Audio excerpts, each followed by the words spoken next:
guys, welcome to my YouTube channel Krishna Law Classes. Today we are sales of goods act 1930.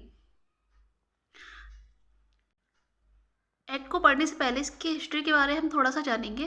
देखिए, ये पहले भारतीय संविदा अधिनियम यानी इंडियन कॉन्ट्रैक्ट एक्ट 1872 का पार्ट था और इसे बोरोड कहाँ से किया गया था? इसे इंग्लिश सेल्स ऑफ गुड्स 1893 से बोरोड किया गया था और इसका डिज़ाइन किसने किया था? Maine and sir James Stephen sir ने एविडेंस एक्ट का भी डिज़ाइन किया था। ठीक है,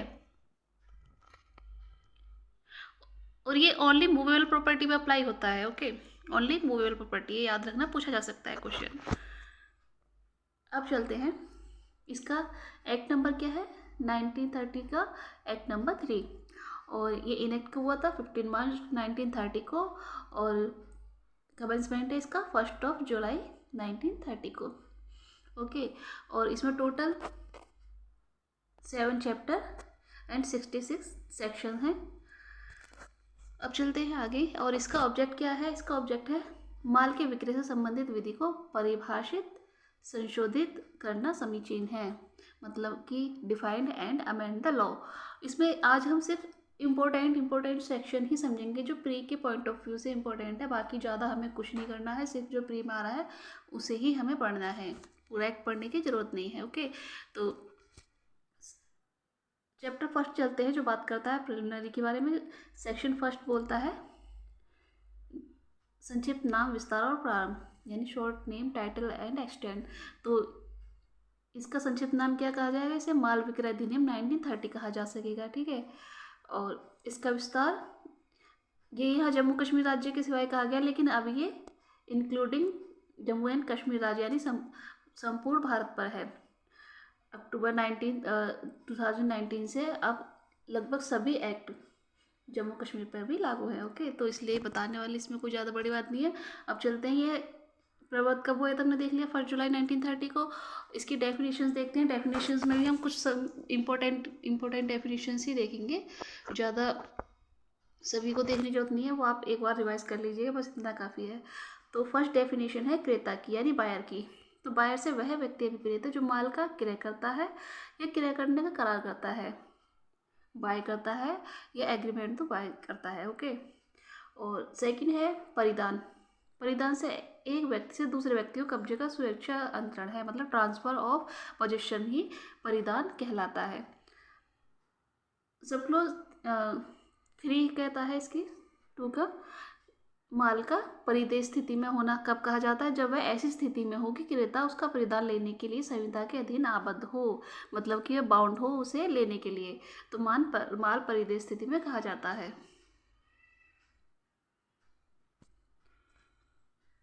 इसके सिर्फ इतनी हेडलाइन याद रखनी है 4 की। माल की दस्तावेज के पर हक के दस्तावेज के अंतर्गत वहन पत्र, डाक वारंट, भंडागरिक प्रमाण पत्र, घाटवाल का प्रमाण पत्र, रेल रसीद, माल के परिधान के लिए वारंट या आदेश और ऐसी अन्य कोई भी दस्तावेज आती है जिसका कारोबार के मामूली क्रम में प्रयोग माल पर कब्जे या नियंत्रण के सबूत के रूप में किया जाता है, जो उस दस्तावेज पर कब्जा रखने वाले व्यक्ति को माल जिसके बारे में दस्तावेज अंतरित या प्राप्त करने के लिए पृष्ठांकन द्वारा परिधान द्वारा प्राधिकृत कर दिया प्राधिकृत करने वाली तात्पर्य है।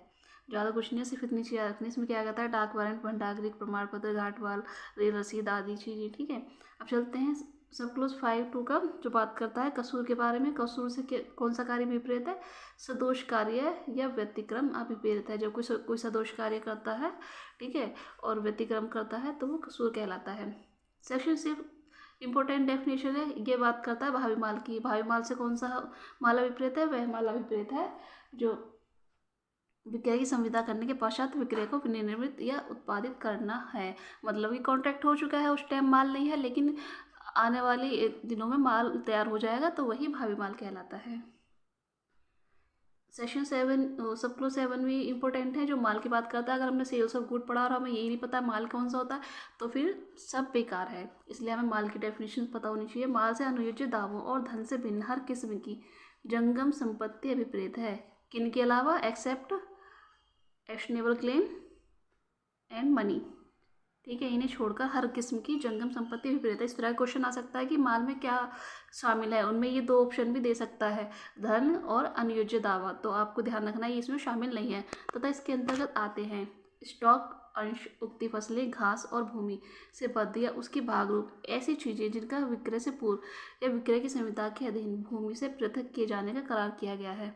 मतलब कि कोई भी स्टॉक, ठीक है, याद रखना पूछ सकता है। अंश, उगती फसलें, घास, जो भूमि से जुड़ी हुई चीज है, मतलब अगर एक दिन भूमि से जुड़ी है तो उसके भाग रूप उस चीज को अलग करने का विक्रय कर लिया है, विक्रय करने की संविदा के अधीन भूमि से पृथक किए जाने का करार किया गया है, ठीक है। और सपोज ये दिवालिया व्यक्ति की बात करता है।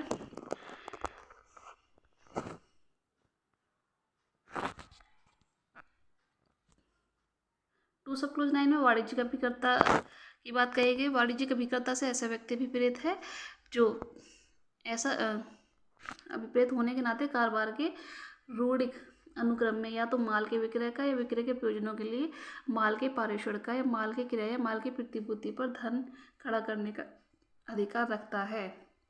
ज़्यादा कुछ नहीं, बस नया याद रखना, सब क्लोज 9 में वाणिज्यिक अभिकर्ता है। और 10 इम्पोर्टेंट है, ये कीमत की बात करता है। कीमत में क्या आ सकता है, क्वेश्चन पूछ लिया जाता है, पूछा भी गया है। कीमत से वह प्रतिफल अभिप्रेत है। क्या अभिप्रेत है, प्रतिफल यानी कंसिडरेशन। कौन सा, जो माल के विक्रय का धन के रूप में है। मतलब माल का तुमने विक्रय किया तो माल के बदले आपको क्या मिला, धन मिला, तो वही कीमत कहलाती है, ठीक है। माल के बदले में जो भी दिया जाए वह धन, वही कीमत होगी। 11 में संपत्ति है। संपत्ति से माल कई साधारण इंपॉर्टेंट है। ये किस तरह की संपत्ति होगी, साधारण है कि कोई विशेष संपत्ति। पूछ लेगा क्वेश्चन देके कौन सी संपत्ति होगी, साधारण या विशेष, तो नोट स्पेशलाइज, ओनली साधारण। सेक्शन 12 है माल की क्वालिटी, इंपॉर्टेंट। इसके अंतर्गत उसकी स्थिति या दशा भी आती है, ठीक है। 13 मोस्ट इंपॉर्टेंट है। इसमें बात की गई विक्रेता की, और क्रेता कहाँ देखा था हमने, सब क्लोज 1 में।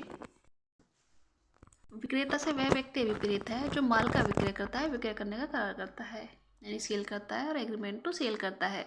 और विनिर्दिष्ट माल से वह माल अभिप्रेत है जो उस समय जब विक्रय की संविदा की जाती है परिलक्षित या करारित किया गया, मतलब जो एग्रीमेंट में जिसे स्पष्ट किया गया हो कौन सा माल होगा, वही विनिर्दिष्ट माल होगा।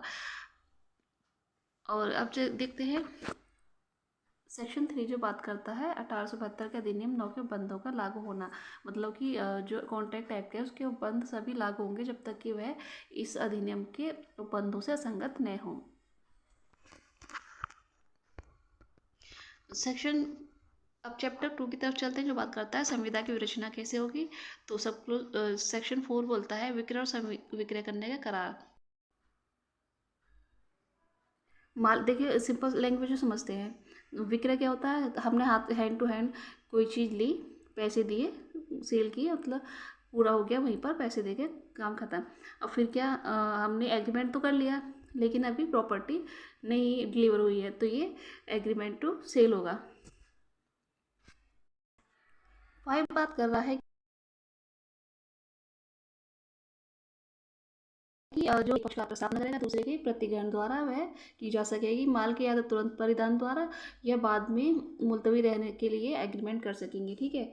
और जो विक्रय की संविदा या तो ओरल हो सकेगी या फिर रिटन हो सकेगी, दोनों में किसी भी तरह से हो सकेगी। क्वेश्चन पूछा जाता है कि संविदा कैसे होगी, रिटन या ओरली, तो दोनों तरह से हो सकेगी। सेक्शन 6 बात करता है वर्तमान या भावी माल की। देखो हमने सब क्लोज 6 में भी भावी माल देखा था, तो इसलिए इसे याद करने का बहुत अच्छा तरीका यहाँ भी सेक्शन 6 है और सब क्लोज 6 है। वह माल जो विक्रय की संविदा का विषय हो तो ऐसा वर्तमान माल हो सकेगी, और जो विक्रेता के स्वामित्व या कब्जे में हो या भावी माल हो सकेगा। जो उस टाइम एग्जिस्टिंग है, जिस टाइम कॉन्ट्रैक्ट हो रहा है, वह वर्तमान है, और जो यदि उसके स्वामी के उस टाइम कब्जे में ही रहे, एग्रीमेंट हो गया, तो वह भावी हो सकेगी। उस माल के विक्रय के लिए संविदा हो सकेगी जिसका क्रेता द्वारा अर्जन ऐसी अनिश्चित घटना पर अवलंबित हो जो घटित हो या न हो। मतलब कि उसने किसी घटना पर आधारित हुआ कि मान लीजिए कल ऐसा हुआ तो मैं आपको इस तरह से दूंगा, या मेरी फसल में अच्छी से हुई तो मैं आपको उसमें से इतना रुपया दूंगा। तो इस तरह की जो एग्रीमेंट होते हैं ये भावी माल के लिए होते हैं। तो जहाँ की विक्रय की संविदा द्वारा विक्रेता का भावी माल सांपत्तिक विक्रय करना तात्पर्य था, वहाँ वह संविदा उस माल की विक्रय करने करार के रूप में प्रवर्तित हो सकेगी। सब क्लोज, अब चलते हैं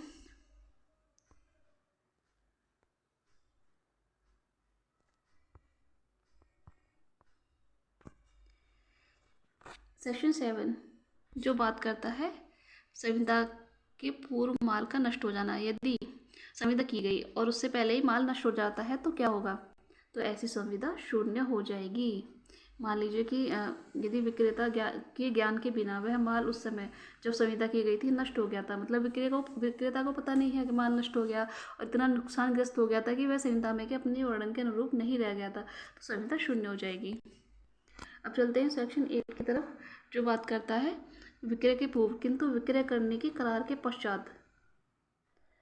विक्रय कंप्लीट नहीं हुआ है, पूरा नहीं हुआ है, लेकिन एग्रीमेंट के तुरंत बाद ही वह माल नष्ट हो गया, तो वहाँ पर क्या होगा? जहाँ की करार विशिष्ट माल के समय का है और तत्पश्चात इसके पूर्व की जोखिम क्रेता को संक्रांत हो, मतलब जोखिम क्रेता को ट्रांसफर होने से पहले ही विक्रेता की तरफ के किसी कसूर के बिना नष्ट हो गया, मतलब विक्रेता का भी कोई कसूर नहीं है और यह इतना नुकसानग्रस्त हो गया कि वह करार में के अपने वर्णन के अनुरूप नहीं रह जाता है, तब वहाँ भी वह करार शून्य हो जाता है। ठीक है, यहाँ पर क्या थी? संविदा शून्य थी क्योंकि संविदा ही हो गई थी कंप्लीट।